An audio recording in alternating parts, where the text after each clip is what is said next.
Robert Hardman, the Queen's sincere wish for her son to lead the Commonwealth. Despite reports claiming that some leaders of the 53 nations remain underwhelmed by the Prince of Wales. More than 70 years ago, in a speech on her 21st birthday, she dedicated her entire life, whether it be long or short, to this organization. Having stuck unflinchingly to her promise through good times and bad, the Queen finally asked for something in return from the Commonwealth yesterday: let's keep it in the family. And today, she is expected to have that request granted, as Prince Charles is set to be rubber-stamped as the next head of the Commonwealth when she eventually retires. With her royal family in front of her and her family of nations around her, the Queen spoke of her sincere wish that the 53 members of her favorite organization should look to the future with the Prince of Wales at its helm, in the interests of stability and continuity. Of all the Queen's titles and constitutional duties, head of the Commonwealth is neither hereditary nor automatically held by the British monarch. As of today, however, the prince's position seems to be a done deal. There could be little doubt about the prevailing view among the members as they assembled at Buckingham Palace yesterday morning for the opening ceremony of the largest Commonwealth summit in the organization's history. It came despite reports claiming that some Commonwealth leaders remain underwhelmed by the Prince of Wales, while senior Labour figures, including leader Jeremy Corbyn, have questioned whether he should be honoured with the role. It fell to the Maltese Prime Minister, as the Commonwealth's outgoing chair in office, to speak on behalf of his colleagues. "We are elated by the vigour with which the Prince of Wales actively participates in Commonwealth affairs," said Dr. Joseph Muscat. "We are certain that when he will be called upon to do so, he will provide solid and passionate leadership for our Commonwealth." It remains to be seen whether the leaders decide to formalize this intention in today's end-of-summit communiqué. Since there is no constitutional rule about the headship, there is no requirement to do so. And although there is no vacancy yet, this was still a landmark moment. The prince has been quietly assuming more and more of the monarch's duties, investitures, overseas tours and, most recently, honoring the fallen at the Cenotaph on Remembrance Sunday.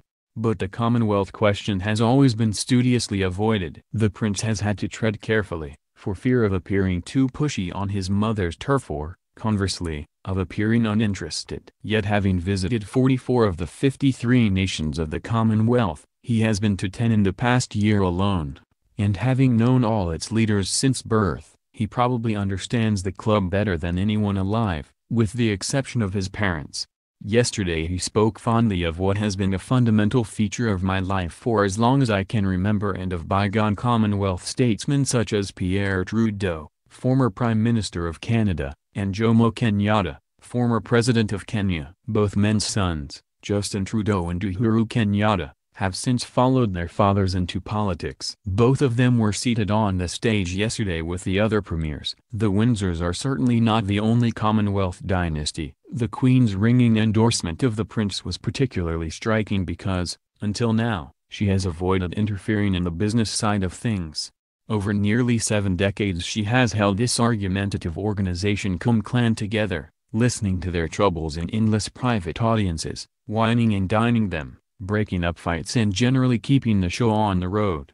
But this was the nearest she has ever come to an instruction. Cleverly, she talked of the prince continuing her father's work as well as her own. Commonwealth summits are unlike any other, not least because there are no interpreters. The family atmosphere was evident even before the start yesterday as the leaders gathered in the blue drawing room at Buckingham Palace. Usually, royal guests in the state apartments stand around nervously, trying not to touch anything. This lot swaggered in, many giving each other bear hugs, and cheerfully plonked themselves down on priceless sofas and chairs, making themselves thoroughly at home.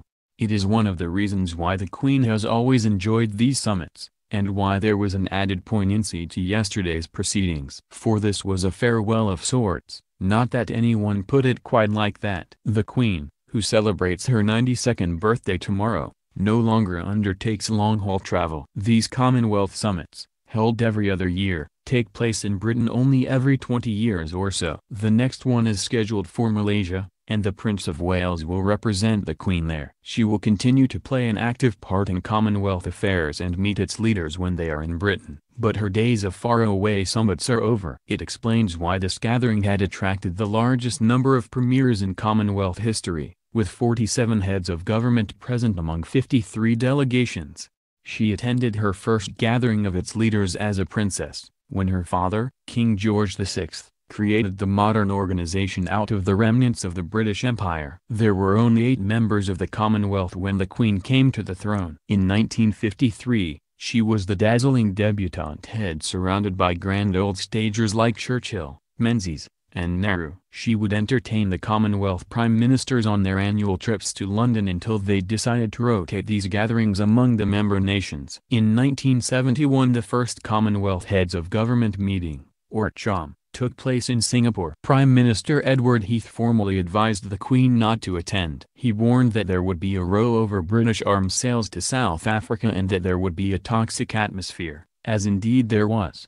The Commonwealth came close to imploding there and then. The Queen was adamant that she would never miss another one. She has been turning up ever since, holding her audiences, her banquets and her receptions, with the exception of 2013. When the new long-haul ban ruled out a journey to Sri Lanka. All through the 1970s and 80s, all through the bust-ups over Rhodesia and South Africa, she was there in the wings, diffusing the tension, raising the tone, nudging the organization towards consensus rather than polarization.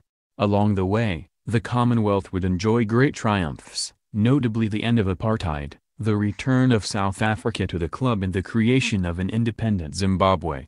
The fact that dozens of ex-colonies have maintained such a close bond with the once loathed ex-imperial crown has been, in no small part, down to the way the Queen has personally reframed that relationship. In recent years, the Commonwealth may have lost its way at a political level, eclipsed by a myriad of grander, flashier copycats, the G20, the EU and so on. Its critics suggest it is an outdated, clapped-out post-imperial has-been. But it still does its best work at the people-to-people level through numerous grassroots associations, plugging away on tiny budgets. It has plenty of admirers and jealous rivals. The French have done their best to emulate it. There are many nations who want to join. This is a unique outfit with a unique character, forged through shared bonds of history, language, law and sacrifice. Last night's dinner was proof of that. State banquets at the palace always have a U-shaped table with the Queen at the top. Not this one. Last night, the Queen ordered round tables of 10 so that no one was below the salt. She sat between Dr. Muscat of Malta and President Adama Barrow of the Gambia, now a Commonwealth member once more, having recently ejected the madman who used to be in charge. All the royal family were there, with the exception of a convalescing Prince Philip and a heavily pregnant Duchess of Cambridge. Spread all around the picture gallery was that old ex-imperial family to which the Queen pledged herself on her 21st birthday. By tradition, a summit newcomer had been invited to raise the toast to the Queen at the black tie banquet. President Nana Akufo-Addo of Ghana struck a somewhat melancholy note as he expressed our collective regret that she will no longer automatically be present at our proceedings. But he voiced a fervent hope that her deep love for this association will continue to light the way for all of us. The party is far from over, however. Today this slot head for their summit retreat at Windsor Castle, where the Queen will have a more intimate lunchtime bash for them. Dress, casual,